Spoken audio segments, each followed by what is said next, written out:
live in. Y'all gonna be right here, and everybody that's gonna have a baby, they gonna come to you. You ain't gotta go to them no more. So basically, these are the first hospitals. And you gotta understand what's going on with hospitals. Because it's something that if you don't know, then you're deceived. Because the hospitals, once you're in there, you belong to them. That's why they call it a ward. A ward is another name for like a jail. What ward are you in? And that's why they put a wristband on you. You're their property. You belong to them, and they're not gonna let you go until they want to. And so that's what happens in hospitals. When your baby is born in the hospital, your baby is a ward of the state. And so that's where they get this from. Everything started in Egypt.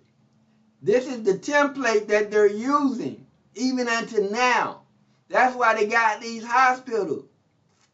That's why we're chattel slavery. Everybody that's born, not even just us, everybody, the whole world, everybody in the earth, they're using all of us now as chattel slavery.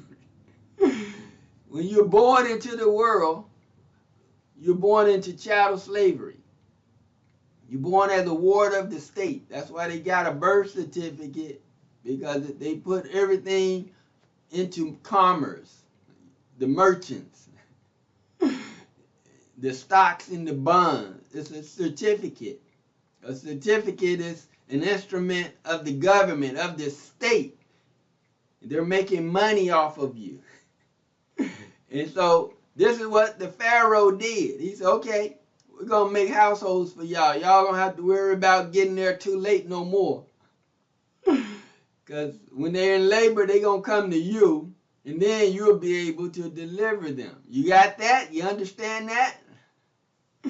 And so this is what he did to all the midwives, all the Hebrew Israelite midwives. We were the first nurses. That's what the scripture is telling us. This is what the scriptures are showing us. It's all about the Most High's chosen people. But we live in an antichrist world, an antichrist system, an antichrist government system, an antichrist church system. That's where we are. We're scattered. And so we're in captivity. They were in captivity. Verse 22. And Pharaoh commanded all his people, saying, throw every son who is born into the river, and keep alive every daughter. And so in this household, in this hospital that Pharaoh created,